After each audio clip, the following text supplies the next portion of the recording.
ৰাজ্য চৰকাৰৰ কেবিনেট মন্ত্ৰী তথা অসম গণ পৰিষদ দলৰ সভাপতি মাননীয় শ্ৰীযুত অতুল বৰা ডাঙৰীয়াৰ সন্মানীয় সমষ্টি বকাঘাটৰ শ্ৰদ্ধেয় ব্যক্তিসকললৈ আমাৰ এটা বিনম্ৰ অনুৰোধ আছে।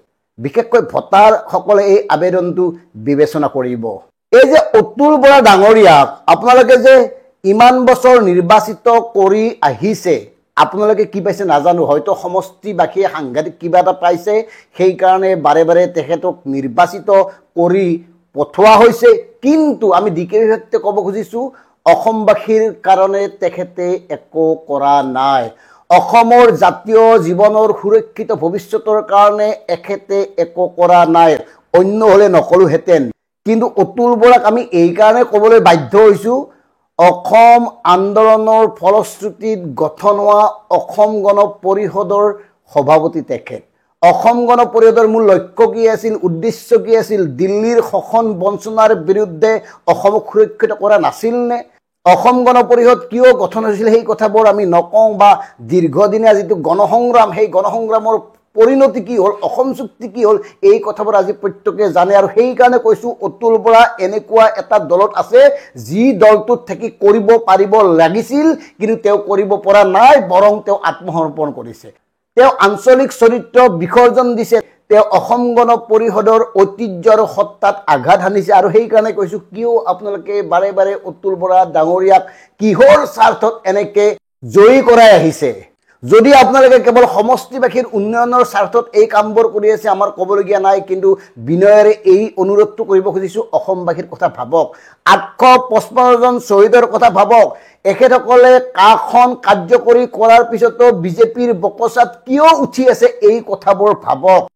1996 চনৰ পৰা 2001 চনলৈকে গোলাঘাট সমষ্টিক প্ৰতিনিধিত্ব কৰা এইগৰাকী অতুল বৰাই বিগত সময়ত অসম গণ পৰিষদৰ যি আত্মা, সেই আত্মাক আঘাত কৰিছে।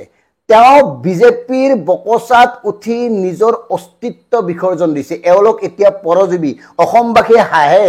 অতুল বৰা ডাঙৰীয়াৰ কথাবোৰ যেতিয়া আমি কওঁ, অসমবাসীৰ কমেণ্টবোৰ পঢ়িব, সচেতন লোকসকলৰ কমেণ্টবোৰ পঢ়িব, অসম আন্দোলনৰ নিৰ্যাতিত লোকসকলৰ কমেণ্টবোৰ পঢ়িব, তেতিয়া অনুভৱ কৰিব কিমান ঘৃণা কৰে এওঁলোকক।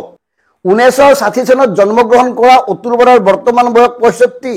গতিকে এই 65 বছৰীয়া অতুল বৰাই জাতিটোক কি দিলে, কিয় তেওঁক জাতিয়ে মনত ৰাখিব, অনাগত সময়ত তেওঁক কিয় মনত ৰাখিব, বা অসমৰ জাতীয় ইতিহাসত তেওঁৰ নামটো কিয় সোণালী আখৰেৰে লিপিবদ্ধ হৈ থাকিব, তাৰ কিবা যুক্তি আপোনালোকৰ হাতত আছেনে?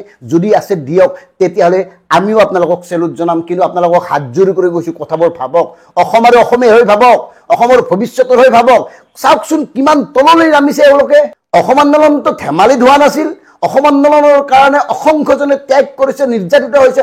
আমি মাত্ৰ দুটা উদাহৰণ দেখিছোঁ, এনেকুৱা অসংখ্য উদাহৰণ আছে। তাৰপিছত আপোনালোকে ক'ব অতুল বৰাই ঠিকে কৰি আছে নে নাই। এখেত হ'ল হীৰা গগৈ নামৰূপৰ। অসম আন্দোলনৰ এজন সক্ৰিয় কৰ্মী আছিল, জংগী আন্দোলন কৰিছিল, আৰু আজি অৱস্থা এখেতৰ এয়া। এইকাৰণে হৈছে আৰক্ষীৰ নিৰ্মম নিৰ্যাতন। আনহাতে এখেত হ'ল টিহুৰ মানিক তালুকদাৰ।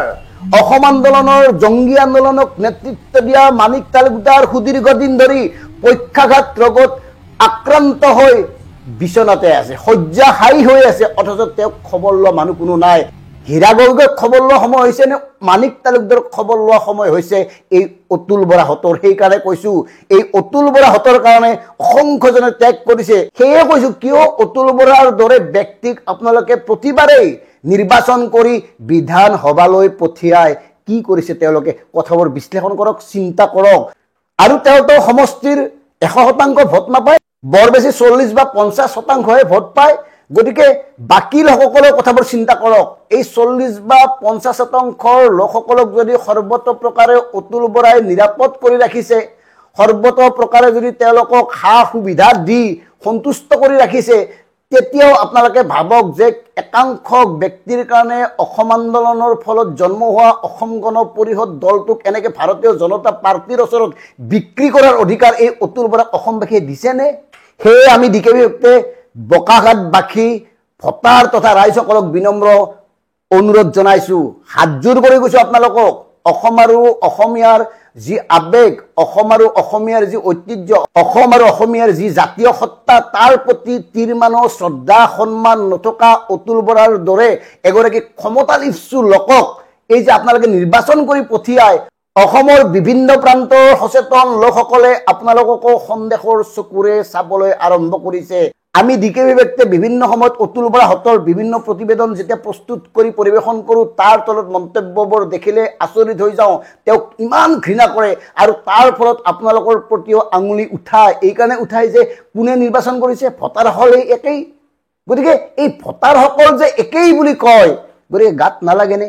বিনয়েৰে কৈছোঁ, সেইকাৰণে কৈছোঁ অন্য ধৰণেও গ্ৰহণ নকৰিব। জাতিৰ স্বাৰ্থত কথাবোৰ কৈছোঁ, অসম আৰু অসমীয়াৰ স্বাৰ্থত কথাবোৰ কৈছোঁ। নিজেই চিন্তা কৰক, কা আন্দোলনত 5জন ল'ৰা মৰি গ'ল, এওঁলোক মনে মনে থাকিল।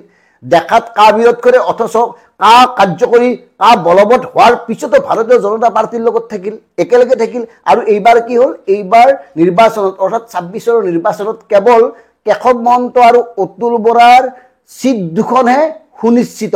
বাকী ক'ত কোনে অসম গণ পৰিষদৰ চিট পাব, এই কথাবোৰ এতিয়াও অতুল কেশৱহঁতে জনা নাই বা তেওঁলোকে জনাৰ সুযোগ পোৱা নাই। সেইকাৰণে সময় থাকোঁতে বিশেষকৈ 26ত এই কথাবোৰ পুনৰ ভাবক, নতুন সিদ্ধান্ত গ্ৰহণ কৰক।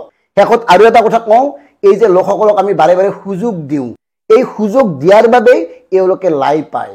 আৰু লাই পাই বাবে সাধাৰণ ভোটাৰক কেৱল হিতাধিকাৰী সজায়, নিজৰ বাবে সকলোবোৰ কৰি জাতিটোক পিঠি দিয়ে। আৰু তাৰ মানে জ্বলন্ত উদাহৰণ হ'ল এই অতুল বৰা জাতীয় লোকসকল। অনাগত সময়ত আমি কেশৱ মহন্ত বা অন্যান্য নেতাসকলৰ বিষয়েও আনিম।